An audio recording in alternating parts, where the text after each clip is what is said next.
This guy wakes up in a full metal cage. He has no clothes and doesn't know where he is. When he looks around, he sees a lot of similar cages with unfortunate fellows who are going to become slaves soon. But Jin actually isn't bothered about this whole scene at all, because when one bandit girl comes to feed them, he just casually stands up and tears through the cage like it's nothing. When the girl sees how easily he broke metal, she's scared and shocked, afraid he's going to kill her. But instead of beating her, our boy heals her and finds out she's helping bandits only because they captured her little brother and forced her to work for them. So Jin decides to deal with all those scumbags right here and now. He crushes the door and sends it flying with the first bandit all the way through. And he doesn't bother with the fact that he's naked at all. Jin takes them out one by one, leaving behind only piles of beaten up bandits. The shocked bandits don't stand a chance. He is just too fast and strong for them. Finally, he gets to their boss, and this scum, despite being considered really strong in this world, doesn't even try to fight back. Seeing how our boy deals with the last bandits, he just begs him to wait and asks what he wants. Money and slaves aren't a problem, but our guy just finishes the remaining bandits and comes closer. This bandit boss just can't understand what is going on and why he can't use his spirit powers, and why this naked guy is so overwhelmingly strong. Jin just looks at him like he's a pathetic bug, and this scumbag realizes he's really screwed. So he starts to run to show his last resort, a cage with a monster, and the bandit boss is sure our boy is cooked now. But when the monster lunges forward, Jin easily blocks his attack. Now this scumbag is really shocked. He's never seen a human block a direct hit from a monster with bare hands. Turns out that Jin has a superhuman constitution, and that's not all. Next, he pulls out his divine power and just obliterates the monster with an energy beam. And when it's done, he turns back to that scumbag to beat him properly for what he did to all those poor souls. But why is Jin so strong, and how did he get this power? Well, it all started 100 million years ago.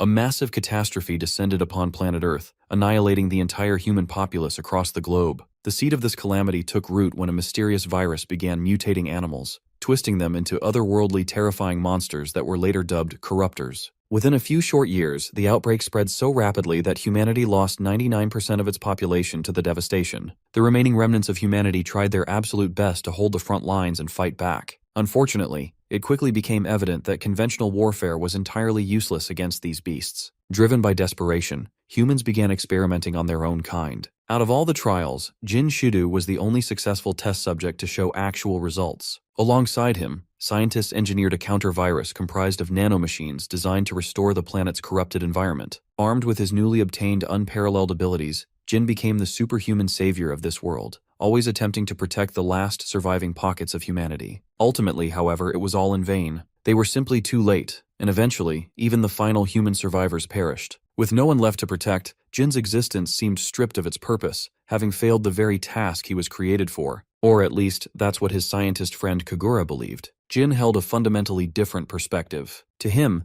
there was still a reason to keep going. Even if he couldn't save the present population, he remained confident that his powers could benefit future generations. With the nano-machines already hard at work purging the corruptor's influence from the environment, he was optimistic that the Earth would eventually be restored, and he was willing to wait for that day. Consequently, Kagura placed him inside a hibernation capsule designed to keep him alive for the centuries to come. While Jin slept peacefully in stasis, the monsters continued to ravage the planet. Yet, as decades turned into centuries, and centuries blurred into millennia, the shift in the global environment finally began to compound exponentially. Those extraordinarily mutated creatures gradually began to deteriorate, making way for new species to thrive. This cycle of evolution continued for 100 million years, eventually bringing us to a scene where a trio of newly evolved humanoid beings is desperately trying to outpace a terrifying monster. The frantic survivors stumble across an ancient ruin and quickly duck inside to take cover. The relentless demonic beast barges right into the facility after them. Backed into a corner with nowhere left to run, the trio is essentially ready to become a satiating dinner for the creature. In a final desperate plea, the girl in the group cries out for help, praying for the village's guardian god to rescue them. Miraculously, her words are heard, triggering the awakening of our boy, who had been sleeping in the capsule right behind them for 100 million years. The ancient human unleashes an energy beam, bullseying the monster on the spot. The confused trio has no clue what the hell just happened,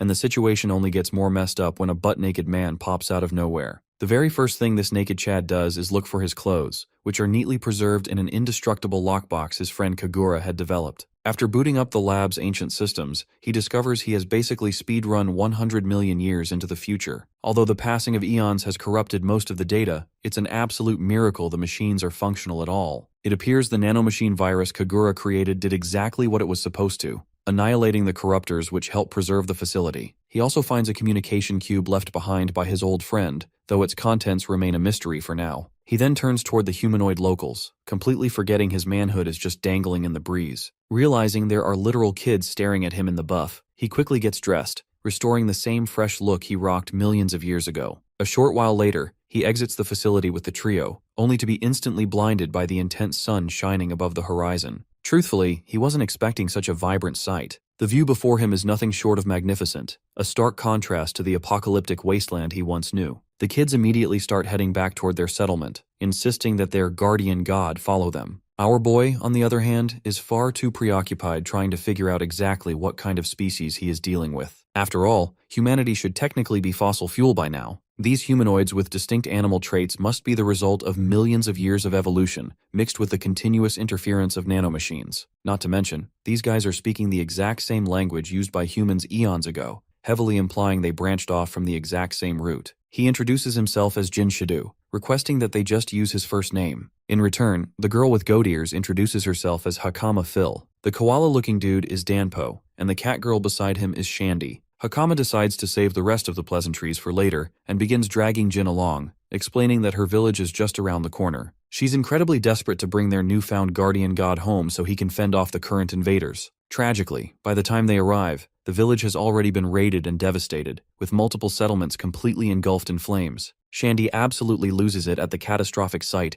and rushes ahead in sheer panic to find her mother. As they survey the damage, Jin takes a moment to contemplate their dire situation. He immediately notices how flimsy the town's fortifications are. Both the boundary walls and the houses are constructed from simple wood. This detail alone makes it glaringly obvious that this new civilization is technologically way behind the human era he remembers. Pushing deeper into the village, Jin spots a woman actively fighting off a bizarre monster. From just a single glance, it's obvious she's barely holding her own. It doesn't take long for him to realize that the creature she's facing looks identical to the corruptors from millions of years ago. Furthermore, the surviving corruptors aren't the only unusual thing here. Little Hakama apparently knows some kind of magic technique that makes her physically glow. Ultimately, her intervention proves unnecessary. Jin dashes forward and effortlessly knocks the living daylights out of the monster with a single devastating kick. Moving swiftly, he scoops up the injured older woman in his arms and dashes out of the danger zone, leaving little Hakama a clear opening to deliver the finishing blow. Channeling her magic, she unleashes a tiny fireball that packs a massive punch,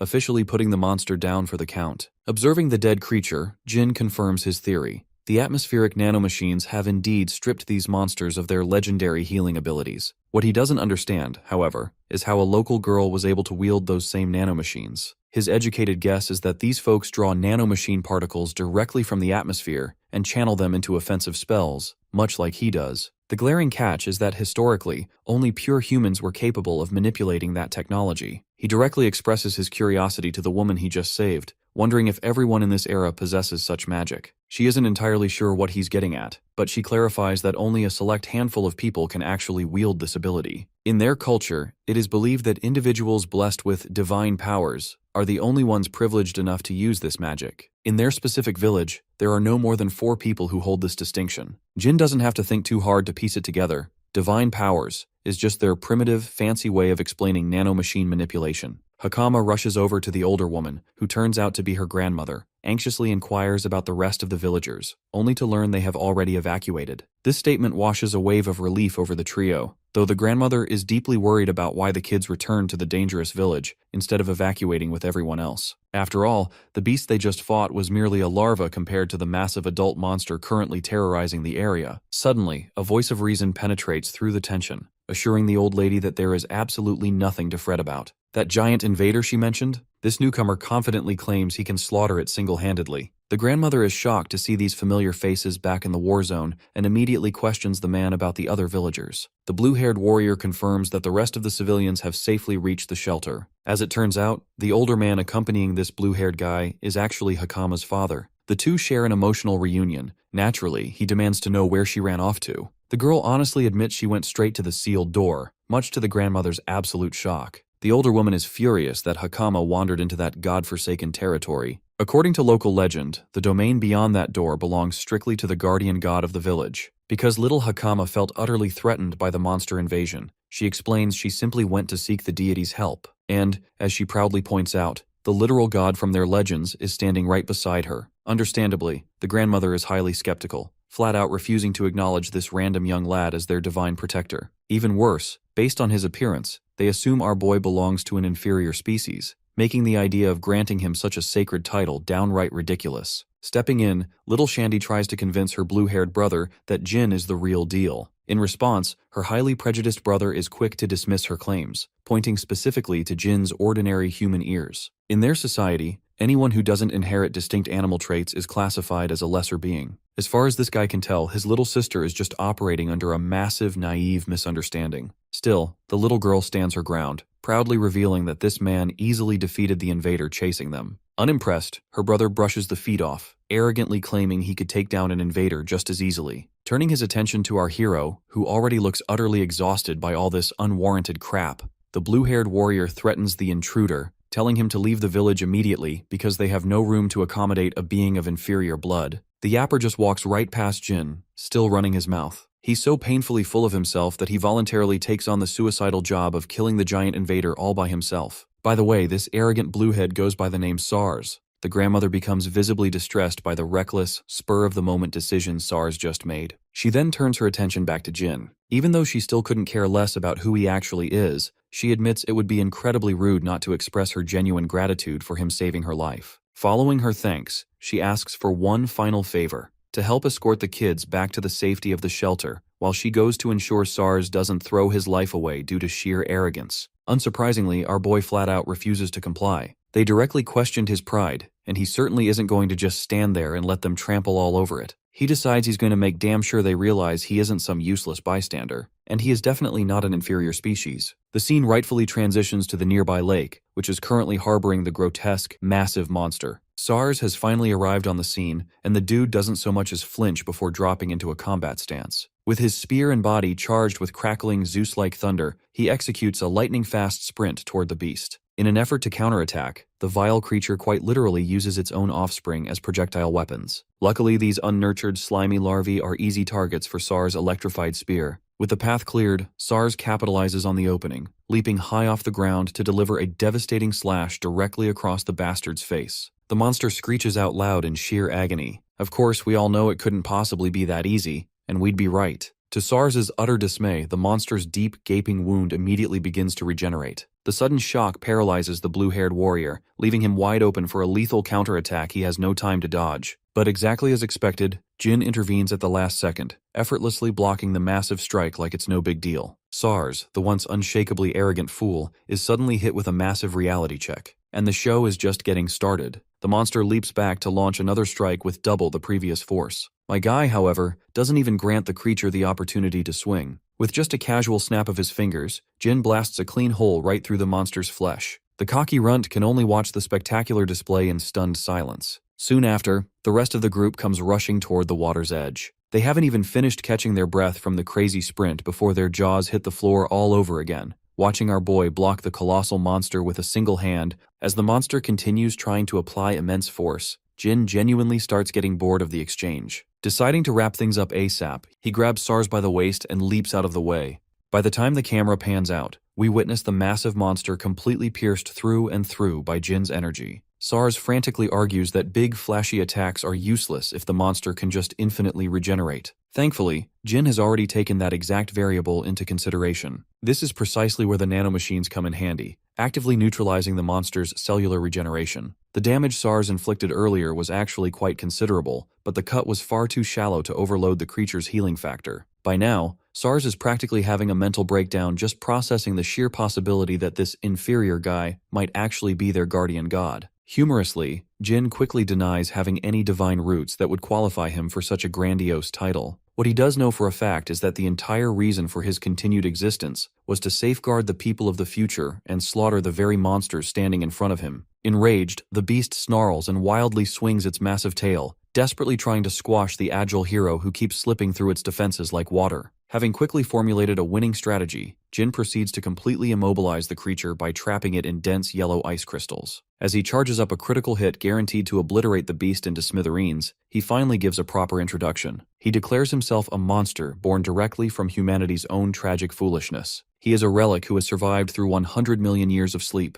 the designated weapon supposed to cleanse the earth of this horrific menace. Sars isn't exactly in a position to comprehend what the hell this guy is mumbling about, but the only thing he cares about right now is whether Jin can actually live up to his massive claims. Well, of course Jin can. After all, he is the literal culmination of countless brutal, tragic experiments, a weapon prepared beyond imagination, born from humanity's blood-stained history. He is the first, last, and only true human remaining in this world. With his introduction thoroughly complete, Jin unleashes an energy attack so blindingly intense that it instantly incinerates the monster. The beam is so unfathomably powerful that it shoots straight through the Earth's atmosphere and pierces the vacuum of space, guaranteeing zero chance for the bastard to ever regrow. With the monster definitively dead and dusted, SARS completely loses the will to speak, having just had his inflated arrogance thoroughly shoved right back in his face. Meanwhile, unseen by the group, there seems to be someone keeping a very close eye on our boy from the bushes. This mysterious woman was originally sent merely to surveil the new type of invader reported at the lake. She certainly didn't realize she'd be lucky enough to witness an entirely different kind of monster in action. As far as she's concerned, even the elite top brass of the Holy Knights back in the royal capital wouldn't dare go solo against such a colossal threat. Yet, this unknown young gun just made it look like an absolute piece of cake. The spy is so hyped that she literally cannot contain her excitement to relay everything she just witnessed back to her guild. Later that day, Jin finally listens to the million-year-old holographic message his friend Kagura left behind for him. His digital buddy kicks things off by acknowledging that millions of years must have passed by the time Jin actually watches this. Because of this massive time jump, Kagura desperately wonders what the future of Earth looks like and whether the planet's environment has actually healed. Right off the bat, he delivers the bad news. The evil corruptors will never truly go extinct, even if the world itself drastically recovers. And honestly, that fact is already pretty evident since Jin literally just finished fighting one. Kagura reveals that while Jin was in deep hibernation, he periodically entered cold sleep himself, just to observe the gradual changes happening across the globe. Thanks to the environmental restoration, the overall number of corruptors was steadily decreasing. Unfortunately, as the ecosystem shifted, the corruptors began to evolve right alongside it. This adaptation was a glaring sign that the world would never be able to completely rid itself of this menace. To counter this, Kagura explains that he intentionally genetically edited the newly emerging life forms, giving them the potential to resist the corruptors rather than just falling prey to them. On top of that, Kagura reveals he left behind a massive power-up specifically for our boy. Yep, that ominous syringe full of glowing green liquid is exactly what Jin needs to inject directly into his veins. Upon doing so, Jin's body immediately begins to crackle and radiate with arcane energy. The serum he just took grants him 100% compatibility with the nanomachines. Once the integration is fully complete, Jin gains the insane ability to generate physical objects through nanomachine shape transformation. The best part? This upgrade is just the tip of the iceberg. His old friend reveals that he has hidden similar power-ups scattered all across the world. He purposely didn't store them all in one place, just in case the corruptors manage to destroy a facility and wipe everything out at once. Plus, this scavenger hunt ensures Jin will have to travel across the globe and witness the magnificence of the new world firsthand. Kagura admits he has no idea what kind of threat the corruptors will pose in this distant era, but he is absolutely certain that the future is far brighter than the bleak, apocalyptic reality they left behind eons ago. As the message progresses, the holographic projection shows just how much the poor scientist aged over time. It's a bittersweet moment, as Kagura expresses profound sadness, knowing he would never be able to see this beautiful, restored world for himself. After officially passing the torch and handing over the responsibilities of the future to Jin, the message finally concludes. Right on cue, Hakama and the rest of the gang arrive, actively searching for their so-called guardian god. She and the koala guy, Danpo, have come to drag him back to the village because the entire settlement is eagerly waiting for him. As they head back, Jin's sharp eyes catch a glimpse of a familiar research facility access key dangling around Hakama's neck. Curious, he inquires about the pendant, wondering exactly how she got her hands on it. Hakama explains that long ago, an incredible individual told her ancestors to pass it down through the generations as a protective charm. Legend had it that if imminent danger ever threatened the village, this very key would summon the guardian god to protect them. Hearing this, Jin is deeply moved. He's thrilled that his friend went to such incredible lengths to set everything up for him, leaving him feeling profoundly indebted to Kagura. Back in the center of the village, a full-blown party is already underway. While everyone is busy stuffing their faces and drinking, the kids finally parade their guardian back into the spotlight. However, the mood shifts slightly as the adult villagers immediately start gossiping upon seeing an inferior species creature. To their narrow minds, it simply doesn't make sense for a biologically ordinary being to hold the legendary title of guardian god. Just as they are loudly doubting our boy's potential, SARS suddenly stands up and completely goes off on the group for daring to point fingers at their savior. He even goes so far as to dish out some well-deserved punches. After all, these hypocrites were the very same cowards who hightailed it out of there the second danger reared its ugly head. Watching this wild back and forth, Hakama and Danpo can practically smell the sheer hypocrisy radiating from SARS. After all, he was literally the first person to scoff at and vehemently doubt Jin's strength just a few hours prior. The village grandmother steps forward to address Jin personally. Feeling overwhelmingly indebted, she attempts to express her utmost gratitude on behalf of the entire settlement. The reality is, if it weren't for his timely intervention, none of them would be standing there right now. The village would have been reduced to ash. True to form, my guy nonchalantly brushes off the flattery, insisting it was just part of his job. Still, he knows these folks won't let him off the hook without giving him something in return as a gesture of goodwill. Rather than asking for material wealth, he requests something far more valuable, which is information. Jin wants a detailed rundown on the current state of the world. Unfortunately, a bunch of isolated villagers aren't exactly equipped to answer such a daunting geopolitical question. To get the answers he seeks, they strongly advise him to visit the royal capital, where the king of Chromosia resides. Since people from all walks of life gather in the capital, it's a massive hub for global affairs and vital intel. They mention that merchants from their own Kodama village frequently travel there to sell specialty goods crafted from wood silkworm thread. While the road to the capital is notoriously long and treacherous, the grandma reckons Jin will be perfectly fine since he's obviously not your average Joe. She even tasks Hakama with being his official guide, suggesting Jin take her along since she was already planning to head to the royal capital anyway. Because Hakama is one of the rare few who can wield divine powers, she wants to enroll in the prestigious academy dedicated to training magic users. Jin is genuinely surprised to learn that formal educational institutions still exist in this era. Suddenly, it becomes clear that our boy has earned himself a very loud, very loyal admirer. SARS enthusiastically volunteers to act as the guardian god's personal bodyguard on the journey.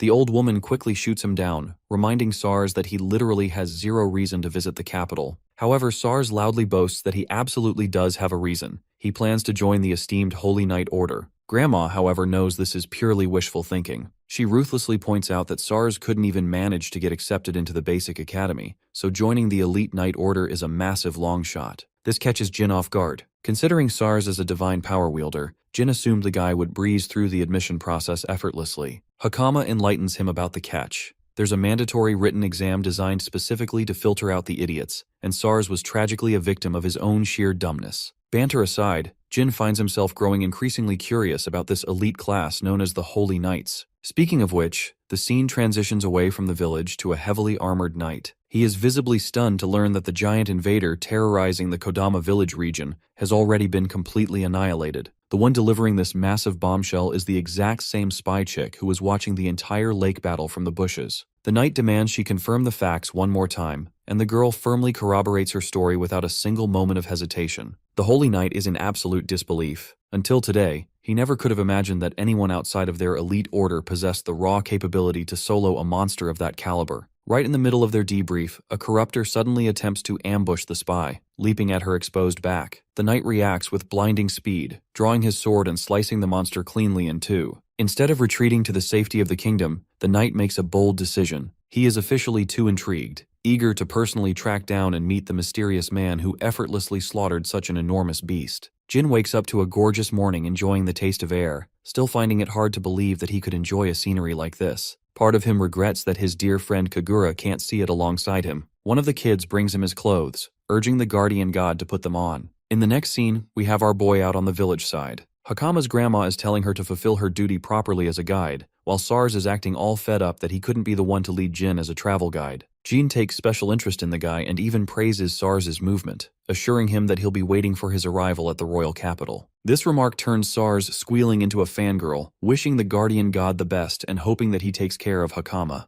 Hakama herself is told to be safe, and with that, the journey of the two begins with their departure. The midget and the tall man walk together, crossing all kinds of gorgeous and scenic views. Hakama shows him around, until finally setting camp, Jin asks about how far the capital is. Apparently it's 4 more days of walking, so it's not as far as he expected, but she's really curious about his side and why he's bent on exploring the world. Refusing to share, he tells her that it's a secret. Deep down, Gojo over here knows that the corruptors are still alive based on Kagura's loose description, and he even got to encounter a few in this era. Their normal rate of reproduction only occurs in destroyed and polluted environments, the exact opposite of this place, which means something or someone is causing a change behind the scenes that needs to be investigated. Hakama is scared to see him make a face so serious while lost in thought, so he apologizes to her for contemplating. Jin understands one thing. This era isn't totally dominated by the corruptor creature. Signs of survival are clear and around. His first main goal is to investigate the people of this era, then deal with the corruptors. Researching the monsters isn't so hard as he can personally do it at his leisure.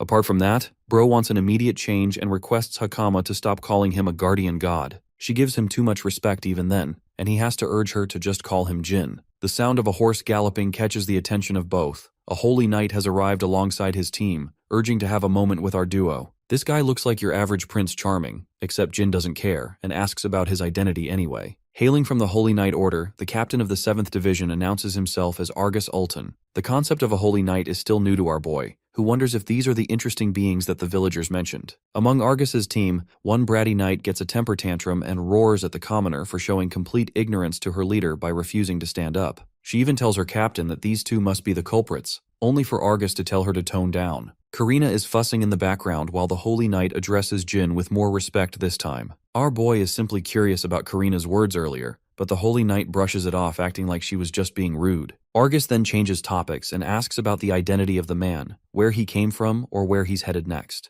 Hakama shares that they belong to Kodama village with a route set to the royal capital. Karina uses this as confirmation again, acting on her high horse as she accuses the two of being the inferior species. In fact, she goes on this whole pretentious exposé, acting like she's 3000 IQ for revealing inferior beings from Kodama village. Jin is actually fascinated by the advancements of this world when he hears that there are birth records, but Argus butts in again and stops Karina from making reckless assumptions. In fact, he can tell that the little girl Hakama is actually wearing special Kodama clothes, ones that are revered with high quality, even at the capital. The children of the village don't wear such royal clothes, therefore confirming that they are indeed from the village, proving Karina's dumbass wrong again. Though he's certain of the girl, Argus unsheathes his blade and points it at the man standing before him, declaring him different from the rest. First, he's never even seen this guy's clothes, posing the question where he belongs to. The Holy Knight shares that many bandits have been plaguing the road between Kodama village and the capital. It's possible that this guy is one of those bandits trying to traffic children, and Hakama is also in on the act while acting harmless. The little girl tries to pitch in with a denial, but they don't believe a single word. Without thinking things through, Hakama charges up an attack, only to get cornered with several magical swords pinning her from every direction. She earns the praise of the Holy Knight for having divine power, while our boy is pretty impressed by the power of a Holy Knight. Argus's capabilities are strong. Jin can see that right away, and now that he's in a position of true authority, the Holy Knight demands an explanation on where the man came from. That information will be the deciding factor between letting our boy live or not, but just hearing that, Jin glares at him with the look of murder. The tension is strong, but eventually, Bro decides not to pursue his feelings and simply gasps that he came from Kodama village. Karina jumps up to call him a liar to his face, but Argus genuinely accepts this explanation and puts down his weapon. This is a shocking turnaround, especially when the dude was moments away from making death threats. The Holy Knight can sense that he's not telling a lie, while Hakama officially declares Jin as the guardian god of the village. The concept of a guardian god fascinates the Holy Knight, but he doesn't take it seriously and turns around to leave. He goes back up on his horse, apologizing for his rudeness. Argus was actually doing all of that as part of his job. The captain understands that they'll meet each other at the royal capital in the future. In fact, he even offers them a chance to come find him if they run up in some trouble. Saying so, he hastens to take his leave, embarrassing Karina, who wanted some serious shit to go down for some reason. Even Jin is looking confused with this bitch's psychotic need for drama. In the next scene, we see the team en route to their next destination. Karina is forcing herself for no reason, highlighting that Jin is suspicious and that they shouldn't have let that inferior species get away. The words inferior species hang in his throat. Argus taunts the girl for not knowing which one of them is truly the inferior species. Confirming his thoughts, Rhea agrees too, much to Karina's shock. In fact, she emphasizes just how much of a godlike gap between them and the man they were facing was at the time. Argus actually attempted to make a move 3 times in one instance, but his resolve couldn't even allow him that. He could sense that Jin, who had his hand in his pocket, was going to act immediately and countered him before the move was even made. Now, I don't even know what the hell that means, but damn good job our protagonist. By the way, Argus even tried to use divine power, and in the face of Jin, the damn power didn't even activate, frightening Karina. The same move that he pulled against Hakama and easily cornered her couldn't even work on him. Rhea tried to do the same, only to fall short too, implying that there's a different league of a difference between their strength and a monster like Jin. A feat like that, even in Argus's view, can only be done by the supreme commander among the Knight Order at best. Rhea and Karina scoff. The imbecilic girl had no idea just how outclassed they were at the time. Prince Charming emphasizes that they just met a monster, an anomaly different from the rest, and it's fine if Karina made a mistake because she's new to their unit. As for the one who killed the invader of the Kodama village, Argus suspects that it's the same guy. Karina thinks that the situation is dangerous, but her captain is wise and believes it's dangerous to attack someone with zero information on the person. He also believes Jin is pretty chill for being passive, and right now their goal is to return to the royal capital, as their involvement is no longer necessary. The final thing they talk about is to inform the guild regarding the situation of the bandits, and in Argus's thoughts, he is left estranged with this guardian god character of Kodama village. If only that man could become their ally, it could solve a whole number of issues their country suffers from. In the next scene, our boy is on the road again with Hakama, mentioning how they encountered someone interesting the other day. He wonders if all of the holy knights are just as strong as the one they met, but Hakama clarifies that Argus was exceptional. Even among the Knight Order, only the best of the best are hailed as the holy knights to become their leaders. Argus is at the top of their league. She even gestures how fast his spirit art activation was the other day, a term that our boy is unfamiliar with. Apparently in the current era, borrowing the powers of the spirits is called divine power, and techniques used to cultivate such power is basically the spirit method or spirit arts. In other words, Kagura and Jin's nanomachines are basically being treated like spirits beyond their comprehension. He knows that they must look like some really messed up fantasy for the current age, but he can't help and remember Karina's furious feelings regarding lesser beings. Jin sparks his interest in the term and learns that the current era holds several different races of people. There are those resembling insects and fish too, and based on her grandmother's words, a certain race could even live in water or specific regions alone. That changed with the passage of time, because the creatures evolved to adapt to the environment. This line is fascinating to Jin, who immediately reflects that it means some survivors of humanity must have been the cause to kickstart an evolution cycle 100 million years later. He doesn't want to overthink this grand assumption. Instead, Jin figures that the people who didn't change and adapt to the environment basically became a laughstock they called the inferior species. Since they can't adapt, they're seen as bottom feeders and weak, even though their society treats them like a bunch of nobodies, selling them as slaves. The concept of slavery existing in this era bothers our boy, but Hakama stands resolute in her own opinion. She brightly asserts that there's hardly any differences between them and the inferior beings. She doesn't understand why people treat others with disregard just because someone is different from them. Every person is weird in their own way, and hearing her talk like that, Jin is impressed with the little girl's character. While they're talking, someone pops up in front of them, looking rugged and beaten down. This kid collapses on the road, begging for their help as Hakama rushes to his side. Jin observes the kid closely, realizing that this one doesn't possess any animalistic features based off of ears, which means it's some kind of human. The kid is covered from neck to toe with bruises. These injuries aren't normal for a casual incident. Hakama tries her best to lift the girl up, while Jin activates his powers to help heal the person. Instead of being grateful, the kid immediately drops the act and pulls out a blade aimed against Hakam's neck, threatening to kill her if he moves an inch from where he stands. This situation turned out far different from what our boy imagined. Now he knows for certain that he's been set up from the start. He also scans his environment to check for the ones who are nearby. A man materializes into reality out of thin air, praising Poir for the work by following his instructions. This ability is called stealth camouflage. It functions thanks to the nanomachines absorbing the visuals of the surrounding and using that to create a cloak of invisibility. The only weakness is that the invisibility ceases to function upon movement, but these guys used it pretty well. The captain bullies Jin, calling him an inferior species and for possessing some neat clothes. He also asks the same question of where Jin came from, but our boy is stone cold and on his mewing streak, so he doesn't respond. Hakama worriedly shouts for him, while the captain threatens to kill the girl if he dares to move even a bit. Hakama acts on her own again by activating her ability, but our boy roars at her to stop at once. He doesn't want her to use such power against people, implying that it's dangerous. The little girl doesn't know what to do, while Captain Bandit over here is having the time of his life realizing that the girl has divine power too. They ask Jin if he can also wield such strength, but bro is in the mood to fuck around, so he acts like a mystery to be found out. Pissed off, the meathead kicks him down, reminding the inferior species to stay in his lane. The captain takes issue with his subordinate trying to damage their goods. Then again, they don't have high hopes of them selling at a good price. They don't even entertain the idea of Jin possessing divine power since he looks like an inferior being at best. While at the same time, Hakama is starting to realize that these are the bandits and slave traders that Argus warned them about. The bandit leader activates a spell of his own to take care of the girl first, while Hakama is fearing for her life that they'll be taken and sold as slaves at this rate. In the next scene, hilariously, Jin wakes her up from her beauty sleep. Bro's got no shirt on because these fools literally stole all his drip, only sparing his undies. Hakama seems to be alright, but she's genuinely curious where they're even at. It looks like some kind of containment facility where the other slaves are kept. Jin explains that it's the hideout of the bandits, even pointing to the ones that were captured before them. All of these guys look like they're in rough shape. Most are inferior species. It's a grim scene, but hilariously Hakama is more curious why this dude's got his tits out in the open like that. Jin explains they took everything away from him for looking strange, but she's just amazed how confident this man is without his clothes. Apparently this look is what suits Jin most in comfort, but aside from that, she's the most curious why he didn't fight back then and there. With his godlike power, he could have wiped them in a single go. Before he could answer, Puar is sent inside the room for some breakfast. After finding them awake, she offers them a meal.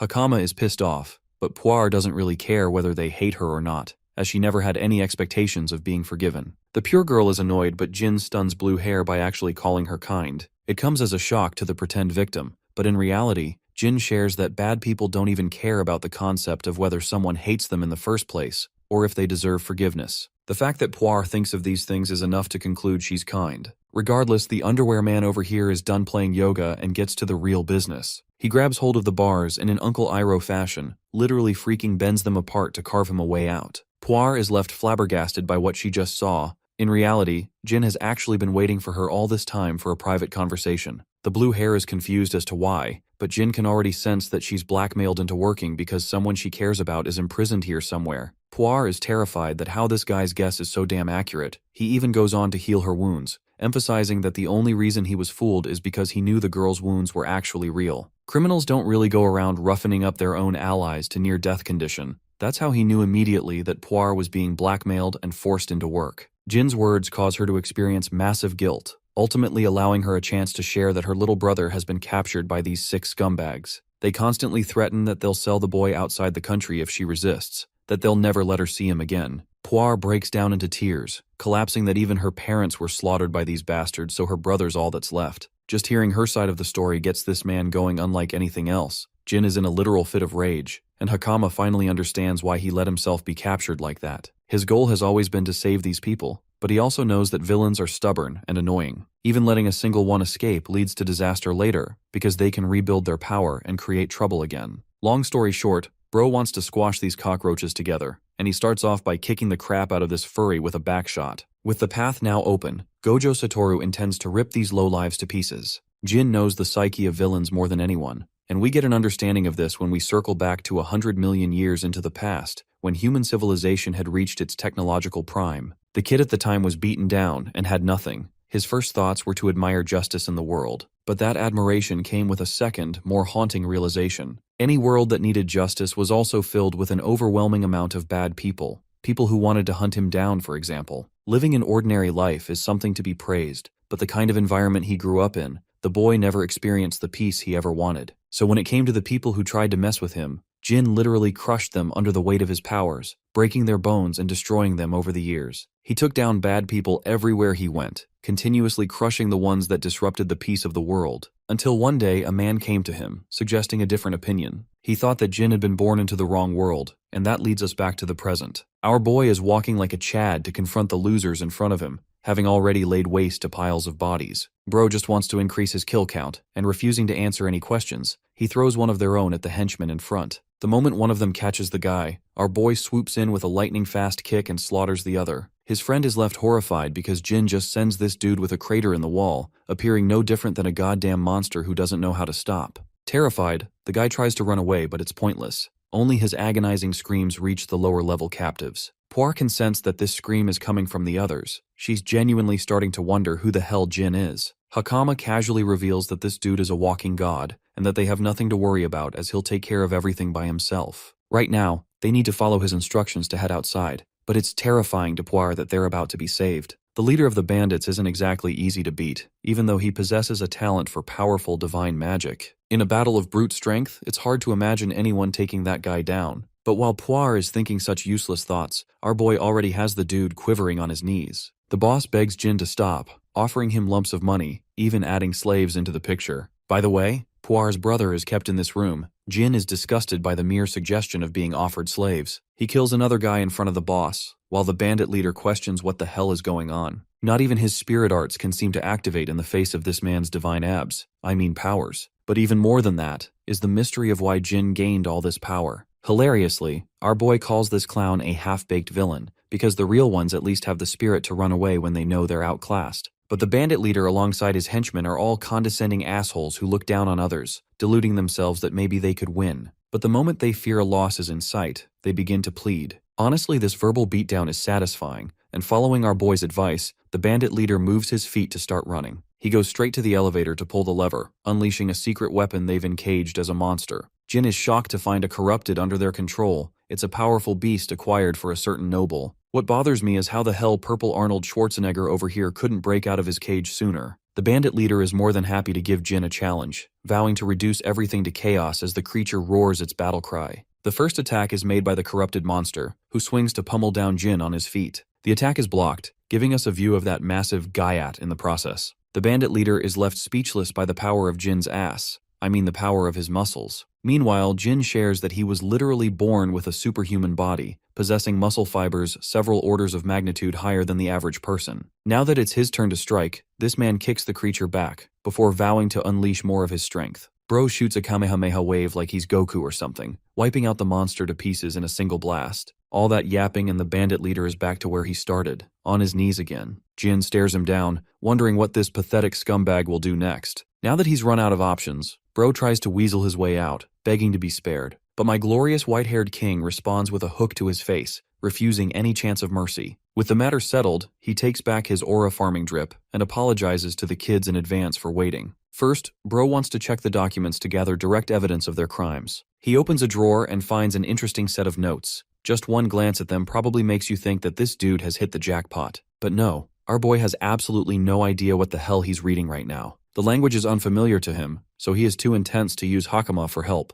Even then, Jin just can't place a finger on why these bandits were using the corrupted. To confirm his suspicions, he inspects the torn remains of the monster he defeated. This way, he can access the cameras of the surrounding nanomachines floating in the room. Jin wants to check the records of last week at the least, and stumbles across a footage of his liking. Apparently this one noble came to them with the monster, and refused to elaborate his intentions with the creature. Instead, he left them a little nugget. This conniving villain hinted at the demise of the country soon. Jin takes note of this detail for later, while the scene cuts to the children that escape the containment. Poire ends up reuniting with her little brother. The two embrace each other in a long hug, feeling safe that neither of them got hurt badly. She turns and addresses Jin as a god, thanking him for all his efforts, while Bro refuses to accept the name. Aside from that, he's curious about the people in red uniforms currently seizing the bandits. Apparently they're supposed to be guild staff members. In fact, the person with the majestic hair and beard standing close to them is the guild master of their city. The same man is drawn to Jin and comes up to ask if he's connected to the incident. Our boy confirms his contribution, imploring Padrak to introduce himself formally as the guildmaster and thank him for his efforts. He takes one look at the guy, stunned as to how someone could defeat such a large number of people without even taking a single hit. Despite wielding the appearance of an inferior species, Padrak can tell this guy is no laughing matter. The guildmaster shares that the incident resulted in heaps of damage. Bandit extermination requests are at an all-time high. This makes Jin curious, because he thinks any lord would do his best to prioritize the capture of the bandits. The guildmaster laughs, arguing that not even the lord has that level of authority. Dealing with the crimes is considered the duty of the guild members, the ones who swear their loyalty to the king. Even if Lord Shapian, the ruler of the land, were to commit crimes, they would have to report the situation to the king, even if something like that seems unlikely. Padrak is confident in his assumption, while Jin is comparing the situation from 100 million years back, realizing that a lord represents a mayor, and the guild is acting like the police. Even then, Lord Shapian is not someone who can be trusted easily. Jin decides to surrender all the documents that he recovered from the bandits, questioning if they can be of any use to the guild. The guildmaster reads one of them, only to realize that it's a proper list of the ones who traded with the bandits. Thanks to this list, they can easily arrest the whole group. Curious, Jin asks if the city lord's name is also on the list, but impressively enough, Lord Shapian's name is nowhere to be found, making him a clever villain who hides his tracks. For now, Jin can't do much about the situation. He's helped free the slaves, so he wants to know what will become of them now. The guildmaster assures them that the guild will take responsibility for returning them home safely if a missing report has been filed. But for the ones who don't have such a thing, unfortunately, they don't have anywhere to go. The system is shitty because it refuses to account for cases like Poire and Nino, who lost their parents, so Jin asks for a shelter to keep them in. Shockingly, this era doesn't even have a shelter in town. Padrak can only find work for these kids, but because they're both classified inferior, doing that will be difficult too. The kids are sulking, while Jin is disappointed that it's all the same in this world. He doesn't want to leave these kids alone, even if there's nowhere to work. Suddenly, an idea pops up in his head, so he asks them if these two would be willing to work somewhere if they had the chance. Puar agrees and wants to give it a shot, which reminds Jin of the Golden Knight Argus, who once offered to help them if needed. In the next scene, we're at the royal capital Kermosia to visit Argus. The Holy Knight is on his way back when suddenly he experiences a sudden chill out of nowhere. Arriving at his residence, he tells the team to rest up for the day. Argus returns to his quarters. He's welcomed by an entourage of maids and butlers welcoming him with pride and glory. The first thing he does is ask for an update, and from the reactions of his servants, the Holy Knight can gather that something must have happened. The butler apologizes for troubling his master only when he's just returned. While this is going on, his sister watches the scene from above with a glaring look. Argus receives the report and gets an immediate headache. The situation is way worse than he thought it would be, as an invader seemed to pop inside the capital and wreak havoc. The question of how it got in is less important to him, but rather who helped navigate the beast inside is the real problem. His best guess is that it's someone from Harnisk Academy, a place teeming with suspicious people plotting their demise. Regardless, he's in dire need of comrades to control the situation of the capital, and at this time, Jin and his group resume their journey for the capital. 3 days flew by into the extermination mission. Puar began to wonder if there's truly a job for inferior beings like them to take up in the capital. Being the kind man he is, Jin assures them that their ability to read and write is already a huge edge, so he urges the kid to have more confidence. Hakama, on the other hand, points in the distance, sharing that the capital is near. Our boy is absolutely gobsmacked when he stares at the grand beauty of the royal capital. By the evening, they arrive inside the capital. The place is hustling with people all around. Hakama reveals that the capital relies on imports, which means every kind of good is available here, even the Kodama clothing that they once mentioned about. Jin finds it interesting and all, and takes notice of a bunch of insect mutants too. There's an abundance of races around here, showcasing how they all develop differently. The streets are tidy, safety is top-notch in the capital too, but even with all those benefits, there are some disgusting parts. Jin reflects that each era shares its own bundle of problems. He asks Hakama about the entrance exam of the academy, and learns that it's going to be held next week. They're going to be waiting until the exam starts, but overhearing their conversation, a blonde girl wonders if this party is interested in entering Harnisk Academy, especially when they all look like inferior species. We arrive at the hotel rooms, where Hakama and Nino pounce on top of the comfy beds. They can finally sleep at a proper place, with Jin's initial goal of reaching the capital being fulfilled. This makes him wonder what he should do next, as even though this is a new era, he still has to find a way to make money to survive. By the way, Bro got a lump of money for the extermination of the bandits, but he knows it won't last him forever, especially not with the 4 of them. Then there's the added issue of finding these kids jobs to work at, and an immediate solution to this would be a meeting with Argus. However, right now they don't know anything about the guy's location or what connections that could lead them to him. Jin speculates a bunch of options, prioritizing the investigation of corruptors first. He knows that there are people in this era trying to exploit such monsters for their own goals. Corruptors are by nature very dangerous beings, so they can't be left unattended. This time, he refuses to let the living face total annihilation again. Anyway, he casually asks Hakama what the people of this country do when they have to research something. Apparently they read books on the subject or consult someone knowledgeable. The books themselves are pretty expensive. Even in the village, they had to read the books together just to afford them. At the same time, the royal capital boasts a spectacular library, allowing research to be much easier. Jin likes that idea, because now he can use that library to his advantage and find clues about the laboratory that Kagura left behind. In the next scene, Bro's at the receptionist desk, but the girl openly rejects him from using the facility. Since books are considered sacred national property, they don't allow just anyone free entry. Only the students of a recognized academy or nobles are allowed to use such a place, once more complicating the situation for our boy.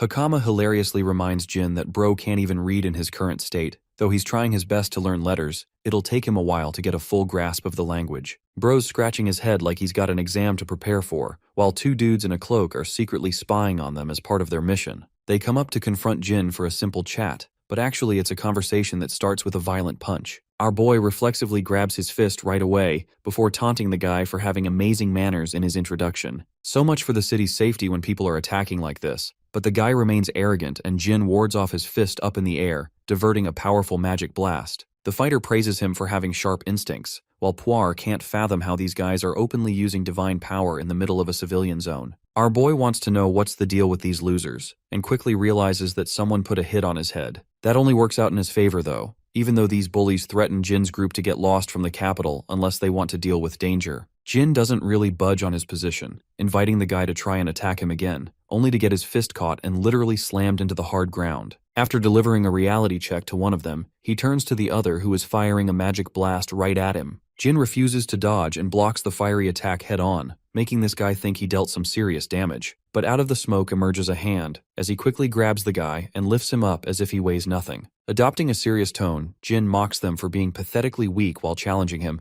that is if they even have the will to try. Bro really is the Gojo Satoru of this story. Meanwhile, his victim is questioning how on earth a low-level species is capable of so much strength. Suddenly, a knight's order stops the fight. It's Karina who is annoyed that she has to interrupt her day off for this trouble. The girl doesn't even care about the assailants who attacked Jin. She just wants to throw both Hakama and our boy in jail for the last time. Much to Jin's favor, causing a scene that attracted the attention of someone connected to Argus, even if she's currently screaming in his face. After busting a street fight, Karina spots Jin and immediately gets excited because she believes she has finally caught the inferior species Jin causing trouble in the city again. She is just about to start lecturing him, but a demi-human spectator standing nearby approaches her and admits that she saw everything that happened. The spectator explains that Jin was actually the one who got attacked first, and that he was only defending himself during the fight. When Karina checks the faces of the attackers, she quickly realizes that they are her usual foolish troublemaker juniors from the Harnesk Academy. She quietly hopes that the Holy Captain's younger sister is not involved in this mess again. Jin asks Karina if she is currently on patrol and questions her about it, pointing out that he thought guild members usually handled duties like this around the city. Karina replies that she was simply taking care of her nightly responsibility of maintaining order while she was on her way to visit a cafe nearby. Now that she has personally seen Jin defeat several strong students from the academy with ease, Karina begins to feel that her captain's earlier suspicions about this so-called inferior human might actually be correct. She then tries to excuse herself and asks Jin to avoid getting into trouble again, but Jin does not let her leave so easily, and instead uses the opportunity to ask her to escort him so he can meet her Captain Argus. Once the ancient human finally gets an audience with Captain Argus of the 7th Division, he goes straight to the point and asks the man to hire them, reminding Argus that he was the one who had previously offered his help. When Argus asks about the kids who came along with him, Jin explains that he ended up confronting the bandits Argus had been searching for and managed to capture them before handing them over to the guild. Argus becomes anxious because he finds it hard to believe that someone who looks like an inferior species could accomplish all of that so quickly. Jin then continues explaining that he brought along Nino and his big sister Poire because they had no one else to rely on,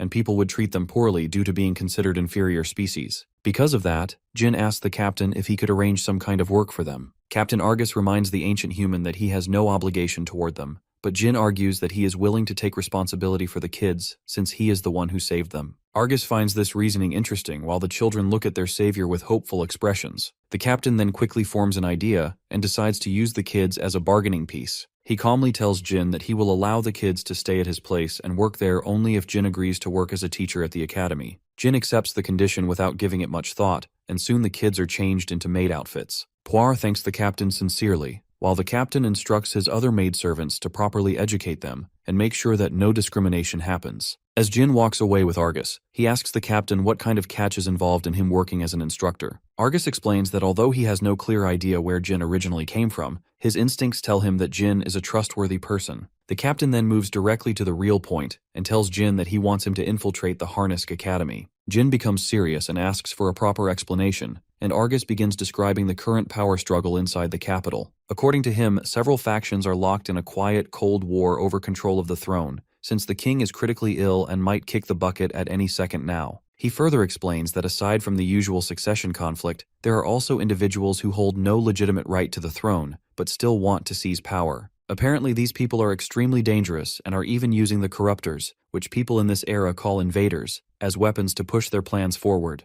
Jin remembers Lord Shapian and begins to realize that there might be even more troublesome figures than him. The captain says that he wants to expose these people and locate their hidden base, and the place he currently suspects the most is the Harnesk Academy. Argus then knocks on the door and introduces Jin to his younger sister Miria Ulton. He explains that she attends the academy and will guide him there. Miria immediately shows her sharp tongue as she calls Jin a lowly inferior species just like Karina did earlier. The captain quickly tries to stop her and reminds her that speaking like that is rude. However, she keeps insisting that she does not approve of giving such an important task to someone she considers an inferior species. Jin points out her rude attitude, which makes the captain embarrassed, and he apologizes for her behavior. Karina steps closer to Jin and quietly whispers that Miria is actually very capable, but she strongly dislikes inferior species. Miria keeps throwing insults at Jin and claims that she does not see him as someone qualified to take the role of an instructor. Hakama then makes the situation worse by casually revealing that her guardian cannot even read. However, Hakama quickly continues by praising how strong and capable Jin really is. Her words suddenly make Karina realize that Miria was the one who earlier asked the academy students to attack Argus. The captain repeatedly apologizes again and promises that he will properly discipline his sister. Jin changes the subject and asks Argus what exactly he is expected to teach at the academy. Argus replies that from his observations, Jin seems quite skilled with spirit arts, which is why he believes Jin would be the perfect person to teach the basic fundamentals. He then lists the 4 basic spirit arts as ignition, discharge, freezing, and healing, and explains that being able to use even 2 of them should already be considered enough. Hearing that the basics here consist of only 4 spirit arts, Jin realizes that the bandit leader from earlier was actually quite skilled. The ability he used would already count as a special spirit art in this place. Jin quietly smiles as he decides that he might change the way people in this era understand these special powers. The story then shifts to a week later when it is finally time for Hakama to take her entrance exam at the academy. Argus walks in together with Jin, since he wants him to take responsibility for the instructor duties this year. It appears that every year one division from the Night Order must fill this position, and this time it is the turn of the 7th Division. While Jin quietly walks behind them, the fat man named Rudman keeps staring at him the entire time. They eventually arrive at the headmaster's office and Argus respectfully greets her. The headmaster smiles when she sees her former pupil doing so well in the Night Order. She then brings up the ongoing faction struggles inside the country and suddenly begins criticizing Jin, arguing to the captain that he should not treat the academy so lightly that he would send an inferior species to handle such an important role. The captain firmly insists that Jin is more capable than anyone else in his division.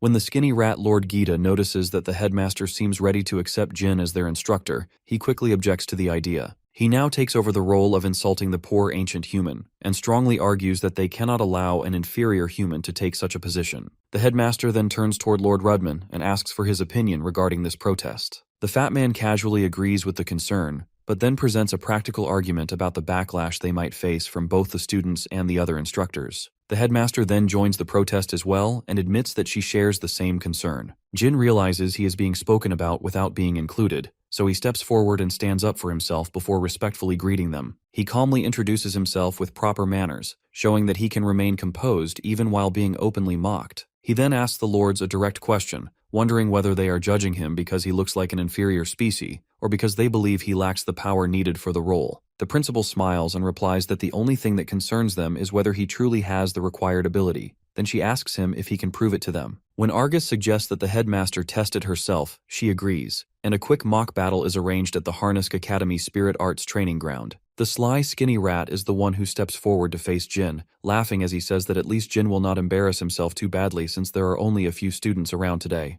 The headmaster then explains the rules and makes it clear that they can only fight using spirit arts, because that is exactly what she expects their new tutor to teach at the academy. Some of the students gather to watch the match, including Miria, who stands among the spectators. She is excited because this is the first time she will see the skinny rat personally engage in a battle. Jin already understands how this will end, yet he lets out a quiet sigh and allows the institute to witness his power for themselves. Argus, however, begins to feel uncertain. This is the first time he will actually see the person he recommended fighting in front of others, and he worries that Jin might end up embarrassing him in front of everyone. Lord Gita, on the other hand, looks extremely excited and seems eager to end the match quickly while putting Jin in his place. He quickly declares that he will take the opening move and immediately launches a huge fireball that he believes will be enough to defeat Jin in a single strike. Jin calmly dodges the attack with ease while the skinny rat still remains confident that he will win this contest and prove the captain wrong about his judgment. He then follows up with his ace attack called Lightning Spears, while Jin continues dodging every strike and slowly getting on his nerves. While the skinny rat believes that all Jin can do is keep running away, Jin himself quietly sighs and thinks that this kind of power was never meant to be used against people. However, since there is no other choice left,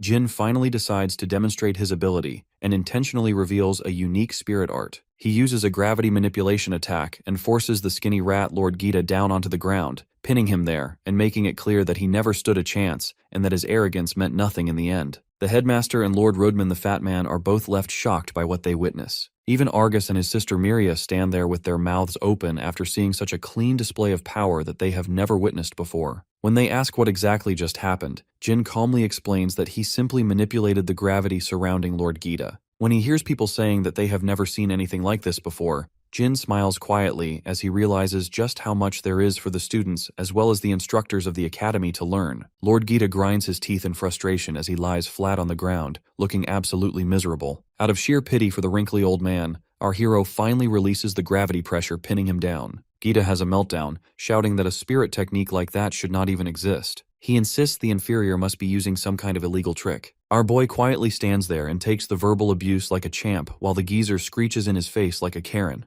Watching the exchange, the headmaster calmly makes her decision. The surrounding students are impressed as well. Miria, in particular, cannot understand how he controls that much divine power. Normally, inferiors barely possess any at all. Her curiosity spikes, and she is determined to uncover who Jin really is. The scene shifts to the welcome ceremony 1 week later. There, the headmaster announces that Harnisk Academy was founded to train warriors capable of eliminating invading threats. Anyone too weak to keep up has no place within its walls. However, those who succeed are practically guaranteed a future filled with status and influence. Observing from above, a few demi-humans standing near Miria are surprised by how many newcomers have gathered. Quite a few of them do not even come from noble families. A lion demi-human named Rias greets Miria casually. He mentions that it is unexpected to see her attending the welcome ceremony in person. While chatting, he suddenly notices an inferior sitting beside the faculty and nearly chokes. He completely loses his composure when Miria reveals that the inferior is actually their new teacher. She asks Rias for his honest first impression based purely on appearance. When he bluntly describes the guy as an average nobody with no wife and no life, she admits that was her initial judgment too. Feeling multiple stares drilling into him, Jin quickly realizes he cannot start investigating the academy too openly from day one. Before anything else, he needs to rebrand his image from a worthless inferior into something more neutral and unthreatening. Right now, it feels like he has a giant target painted on his back. After the ceremony concludes, it is finally time for his first class. Meanwhile,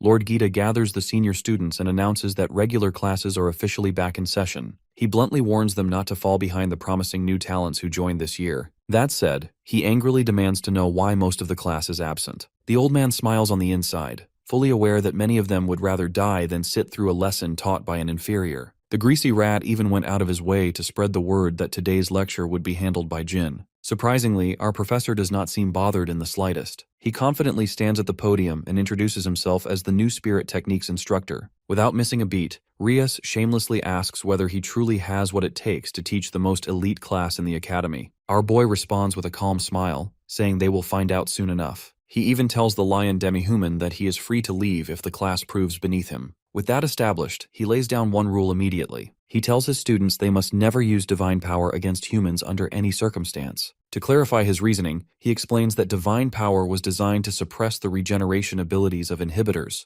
However, humans recover normally after being hurt, revealing that its true purpose was always to eliminate invaders. Hearing that, some loudmouth at the back starts trash-talking, calling him soft because he supposedly lacks divine power. The brat insists he has every right to use his strength however the hell he pleases. Slightly annoyed, Professor Jin invites him to test whether he is truly as weak as claimed. Right there in the middle of class, he tells the student to hit him with his strongest move. The kid grins arrogantly, declaring he will never attend class again if the professor so much as scratches him. Seizing the opportunity, he conjures a lightning spear crackling with energy. Even Lord Gita tenses up, worried the classroom might not survive such a reckless attack. Without hesitation, the student launches the spear straight at Jin, kicking up a massive cloud of dust across the room. Everyone assumed the inferior got destroyed. But then, a blade shoots out from the haze and jams into the wall behind him, barely missing his ugly mug. Jin calmly states that the sword could have pierced him completely if he truly intended to end him. With that, he delivers his first lesson of the semester. Never judge someone purely by appearance. Rias watches in silence, wondering if that technique even qualified as a spirit art. Professor Jin continues smoothly, explaining that inferiors are labeled that way because they are considered weak. Then, as someone clearly leagues above them, he asks what that would make him. His aura surges to its peak as he answers his own question. That, he declares, is what you call a teacher. Next, he delivers a second lesson. He asks the same kid if he knows the criteria required to activate spirit arts. Acting like it is common knowledge, the student answers that it all comes down to vivid imagination. If you picture something clearly enough, the spirits will carry it out. Professor Jin agrees that imagination matters, but adds that there is one critical element they are all missing. He explains that spirits respond to different wavelengths, and they are what really trigger their actions. There are 8 primary wavelengths in total. Among them, ignition, discharge, healing, and freezing are the 4 most people know. However, gravity control, light control, atmosphere control, and spatial manipulation also exist. Lord Gita nearly chokes seeing him use all 8 of them so casually. With that revelation, our boy formally begins his first real lecture. Later that evening, he contemplates where to start his investigation into the Academy's secrets. The campus is crowded with students at every corner. After the display in class, he is the main topic of discussion. If he wants answers, he needs access to somewhere students are not allowed to enter. On his way, he crosses paths with Miria. Without hesitation, she bluntly asks him to admit who he truly is. He responds by asking how he could be anything other than the so-called inferior everyone labels him as. She concedes that would make sense, if not for his ability to command all 8 spirit arts effortlessly. Not even most demi-humans are capable of that. Our boy shrugs and tells her it is not that complicated, comparing it to switching tabs between different wavelengths. Of course, he knows it's more complex in practice than it sounds. She requests they continue this conversation somewhere private. Once alone, she repeats her question about who he is. This time, he claims he is simply a human who was placed in cold sleep beneath Kodama village for a few million years. To humor him, she asks what he supposedly did before hibernation. Jin answers honestly that he served as a special forces agent for his country. Even though millennia have passed, he remembers those days vividly, as if they happened only a few years ago. Curious, she presses further, asking why someone who fought for his nation would be sealed away in cold sleep. He feels sad, admitting he failed his mission. He truly believed that if he pushed himself far enough, he could save everyone. But he failed in the end, and he lost everything. He also confesses that becoming a professor was not random. He needs the influence of the Ulton family. Moving on, he asks her where they are headed. She soon leads him to a dusty, run-down room, explaining it used to be a storage space where instructors kept their teaching supplies. On one of the shelves, an owl statue immediately catches his attention. He asks what her real reason was for bringing him here. So Miria admits she has been investigating the strange empty space located right next to this storage room. It is far too large to simply be unused, which makes her certain it is hiding something important. Without wasting a second, Professor Jin casually reaches out and grabs the owl statue. She side-eyes him in confusion, wondering why he is petting a dusty old decoration. The moment he twists it slightly, the bookshelves slide apart, revealing a hidden passage leading deeper inside. He calmly congratulates her on being correct about the existence of a secret room. Miria is left speechless, unable to understand how he solved the mechanism so quickly. Our professor coolly explains that he noticed the owl was the only clean object in a room buried under thick layers of dust. After that, he tells her to remain behind while he goes in to investigate the suspicious chamber alone. Surprised, Miria firmly states she will be accompanying him. He reminds her there could be a dangerous invader inside, and he might not be able to protect her. The blonde makes it clear her skills are not to be underestimated. She confidently claims she stands leagues above everyone else in her class, with only her brother possibly surpassing her skill. Hearing that, he decides to take her at her word. The two of them carefully descend the decrepit staircase, which stretches far deeper than either of them expected. Miria quietly appreciates how convenient it is to command light so effortlessly in total darkness. Jin casually jokes out loud that the place feels like the perfect dungeon for monsters to spawn in a fantasy game, leaving the girl confused by his gamer reference. Curious again, she brings up his backstory once more. She asks if he already has a suspect in mind, since hunting down threats was supposedly his specialty. He cannot help but feel amused at how quickly she accepted his unbelievable story. As a small reward for her trust, he reveals that he has a strong suspicion Lord Rudman might be involved somehow. She immediately asks why he is so certain. Professor Jin explains that while the man appears charismatic during lectures, there is something deeply unsettling about him when he is alone. In those quiet moments, the greasy bastard gives off the vibe of someone definitely plotting something shady. He explains that this kind of behavior is common among people who are completely different from the persona they present to the world. On top of that, he found it pretty obvious that the man is far terribly observant for a teacher. Miria admits she originally suspected Lord Gita instead. But Jin dismisses her theory, pointing out that someone with zero control over his emotions could never orchestrate anything truly sinister. To her surprise, he even goes as far as to say that the wrinkly old nutcase is probably decent at heart. At last, the two reach the bottom of the staircase, which opens into a massive dust-filled hall. Miria's eyes widen in shock at the enormous labyrinth hidden directly beneath the academy grounds. Suddenly, Jin stops walking because he is just as stunned. Not even in his wildest imagination did he expect to find Kagura's laboratory hidden in a place like this. When Jin looks at the doors protected by nanomachines, which people of this era would simply call spirits, he becomes certain that this must truly be Kagura's laboratory. Miria grows nervous because even though she had been searching for a long time, she never managed to discover this massive door that had been hidden beneath the academy the entire time. Jin explains to her that ordinary people would need a special access key to open such a door. He remembers how Hakama inherited the key back in Kodama village, and he believes that someone in this place must have inherited a similar key in the same way. However, Jin already knows that he himself automatically holds full access, so he calmly raises his hand forward. The lock system immediately recognizes him as the individual with the highest level of authority and quickly unlocks the door for him. As the large gates slowly open, Jin wonders if the one trying to overthrow the rulers of this country might also be someone who had access to this place. Meanwhile, Miria still stands there stunned, unable to process that something like this existed right beneath their academy all along. She then asks Jin if he truly did not need a key, and Jin casually remarks that ancient humans are special in that regard. Miria finally begins to believe that Jin's words might be true, and quietly follows him deeper underground into the hidden lab. Inside, they discover several corruptors locked inside large metal cages, and strangely, all of them remain completely calm without showing any sign of going wild. Jin remembers the corruptors that the bandits had locked up earlier, and recalls how they also stayed unusually quiet until the moment they were finally released. However, the thing that troubles him the most is the question of how anyone could transport such massive corruptors all the way into a place like this without being noticed. Miria admits that her brother's suspicion about this academy might have been correct after all. She suggests that they quietly stay hidden there and wait so they can ambush whoever is responsible for this, since the culprits will surely return to this place sooner or later. Jin, however, tells her that instead of standing around and waiting, they should quickly seal the academy and deal with these corruptors first. Miria argues that they cannot allow the mastermind behind this plan to escape, but Jin explains that protecting the students must come first, because if these corruptors start rampaging, it will put every life in the academy at risk. When he mentions that her brother would probably make the same decision, the girl finally agrees with his approach. Jin then adds that he has a bad feeling about all of this, and whenever he gets that feeling, his instincts usually turn out to be correct. He says that he will investigate the laboratory a little further himself, and asks her to go back up and bring her brother so the academy can be placed under curfew, and the students can be protected. After sending her back to the surface, Jin moves deeper into the underground facility, hoping to discover some useful clues. Meanwhile, on the surface, the skinny rat is being mocked for losing to the new tutor. Even so, he still calls Jin an inferior species and blames him for ruining his reputation. The headmaster then walks over to Lord Gita and tells the skinny rat to stop making strange movements,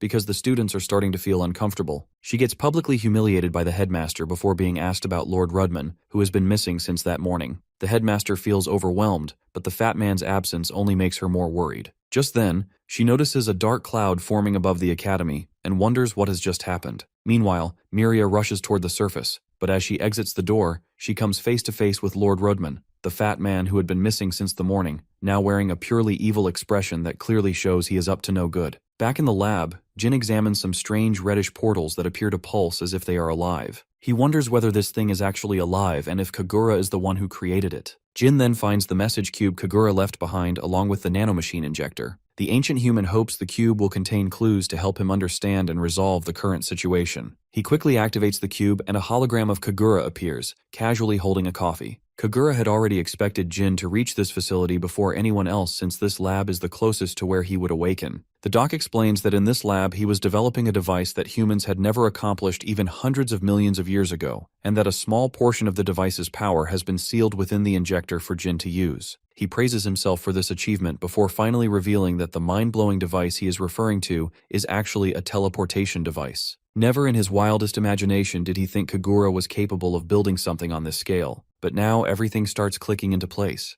Argus mentioned that invaders appeared across the city out of nowhere. Alarm bells start ringing in his head, because whoever owns this device is likely behind everything, especially with an entire zoo's worth of monsters locked up down here. Then he notices something off about the mad scientist's recorded message. The original teleportation device was a pure blue color. If that is true, then what the hell is this red device standing in front of him now? Just as the nearby clock strikes 12, the device activates with a violent hum. Jin steadies himself, bracing for whatever nightmare is about to crawl out of it. Instead, every invader inside the cages instantly vanishes into thin air. Up on the surface, Argus and the Holy Knights witness their worst nightmare unfolding in real time. Hundreds of invaders rain down from the sky onto the royal capital, looking like they just dropped into a battle royale match. Back underground, the greasy fat man turns toward Miria with the creepiest smile imaginable. He mockingly asks why she seems so tense and impatient. Miria coldly tells the pig responsible for all this to step aside unless he is asking for a fight. Genuinely surprised, Lord Rudman admits he suspected she had been investigating him for quite some time. Unfortunately for her, she simply figured it out too late. When Miria demands to know what that means, he calmly declares that the day of judgment has arrived. The balding potato sighs, revealing he originally planned to delay this event, but the two rats snooping around his laboratory forced his hand. More specifically, he realized that the real threat to his grand plan is Jin. Every instinct in his gut warned him that the new instructor would become the biggest headache imaginable, just like Miria's brother. Without needing confirmation, he already knows Jin was the one who uncovered the hidden passage. Deciding he has wasted enough time talking, he concludes it is best to eliminate all witnesses right here. Miria almost laughs at the idea that he believes he can defeat her. A disturbingly demonic grin spreads across Rudman's face as he boasts about the unimaginable power he has gathered. What he does not realize is that a girl is quietly creeping up behind him with a pot larger than his own head. Miria nervously sweats, torn between fear for the girl and doubt over whether this ridiculous plan will actually succeed. Without hesitation, Hakama swings with everything her tiny arms can muster and smashes the fat bastard's lard-filled head.